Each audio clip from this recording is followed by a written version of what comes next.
তো বন্ধুরা, আমি তোমাদিকে যেমনটা বলেছিলাম এবং এখনও বলছি, তোমাদের যে আপকামিং ইভেন্ট সেমিস্টার এক্সামিনেশান আসছে, সেটা সেকেন্ড সেমিস্টার হোক, ফোর্থ সেমিস্টার হোক বা সিক্স সেমিস্টার হোক, দয়া করে এবার এই সেমিস্টারগুলোতে কেউ কিন্তু কোনো রকম কোনো অসৎ উপায় অবলম্বন করতে যাবে না। অর্থাৎ তোমরা কোনো রকম চিট, কপি করা, মাইক্রো জেরক্স, ইলেকট্রনিক কোনো যন্ত্রপাতি নিয়ে তোমাদের কিন্তু এই আপকামিং এক্সামিনেশান দিতে যাবে না। কারণ আরও একটা বিশেষ গুরুত্বপূর্ণ নোটিশ কিন্তু স্টেট কাউন্সিলের পক্ষ থেকে পাবলিশ হয়েছে। তোমরা জানো যে ডাব্লিউবিএসসিটি থার্ড এবং ফিফথ সেমিস্টার রেজাল্ট বেরোনোর আগে তোমাদের হিয়ারিং করা হয়েছিল।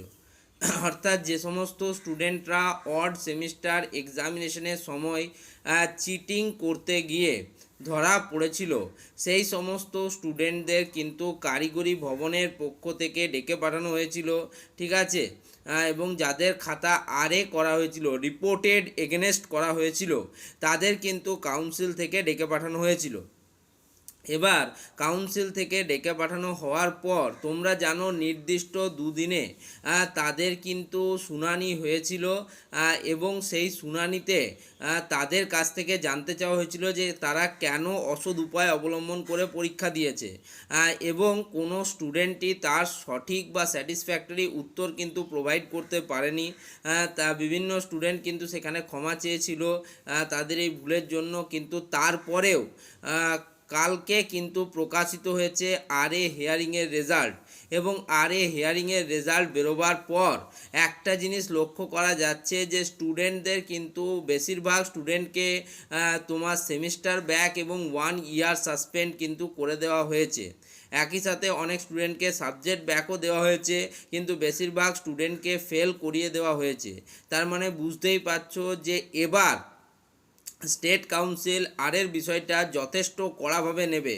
তাই পরীক্ষার হলে যদি কোনো স্টুডেন্ট চিটিং করতে গিয়ে বা কপি করতে গিয়ে ধরা পড়ে, সেক্ষেত্রে কিন্তু সরাসরি তোমরা ভেবেই নাও তুমি কিন্তু ফেল করে যাবে, সেক্ষেত্রে যদি কাউন্সিলের নজরে পড়ো বা ইনভিজিলেটর স্যারের নজরে পড়ো। তাই তোমাদেরকে বারবার বলছি, যারা সিক্স সেমিস্টারে আছে তাদেরকে তো একদম হাত জোড় করে বলছি যে সিক্স সেমিস্টারে চলাকালীন তোমরা এরকম কিছু কিন্তু করবে না।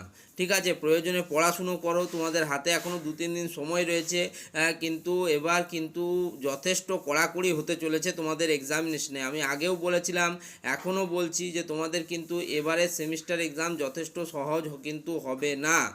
ঠিক আছে, তাই পড়াশুনোই তোমাদের একমাত্র মাধ্যম হবে এই এক্সামিনেশনের ক্ষেত্রে। আর সিক্স সেমিস্টারের কোনো স্টুডেন্টের যদি হয়, বুঝতেই পারছো যে কি প্রবলেমটা তোমাদের হবে। হয়ে গেলে 1 বছর তো লস হবেই তোমার। তারপরে পরবর্তীকালে সেইটা নিয়ে কিন্তু তোমরা যারা জবে জয়েন করবে তাদের ক্ষেত্রেও কিন্তু একটা বিরাট বড় নেগেটিভ ইম্প্যাক্ট তৈরি হবে।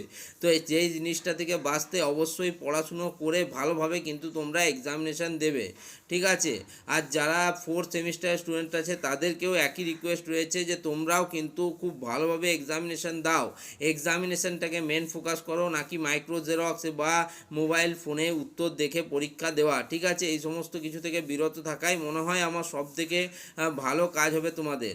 আর সেকেন্ড সেমিস্টার স্টুডেন্ট, তোমরা এখনও অবধি ফার্স্ট সেমিস্টারের রেজাল্টই হাতে পাওনি। ঠিক আছে, সেইখানে দাঁড়িয়ে যদি সেকেন্ড সেমিস্টারে করতে গিয়ে তোমরা ধরা পড়ো, তার মানে তোমরা বুঝতেই পারছো তোমাদের কিন্তু প্রথম থেকেই একটা নেগেটিভ ইম্প্যাক্ট তৈরি হয়ে যাবে কাউন্সিলের কাছে। ঠিক আছে, এবং প্রথমেই তোমাদের ইয়ার ল্যাগও লেগে যেতে পারে।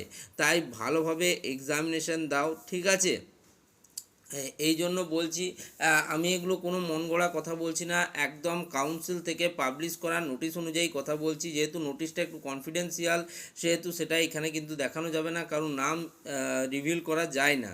ঠিক আছে, সেই জন্য তবে তোমাদেরকে প্রত্যেককে বলবো, তোমরা এই ভয়ঙ্কর সতর্ক বার্তাটা মেনে চলো। এবারের পরীক্ষায় কিন্তু এটা বহুত বড় একটা ইম্প্যাক্ট তৈরি করবে।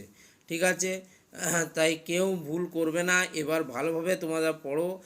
এক্সামিনেশান তোমাদের মডারেট হবার একটা চান্স এবারে দেখা যাচ্ছে, কারণ ফার্স্ট, থার্ড এবং ফিফথ সেমিস্টারের এক্সামিনেশান কিন্তু ইজি হয়েছিল, ঠিক আছে? সেই হিসেবে যদি দেখি তার জন্য কিন্তু এই সেমিস্টারগুলো সেকেন্ড, ফোর্থ এবং সিক্স সেমিস্টারের যে এক্সামিনেশান সেটা কিন্তু মডারেট হওয়ার চান্স সব থেকে বেশি। ধন্যবাদ সকলকে।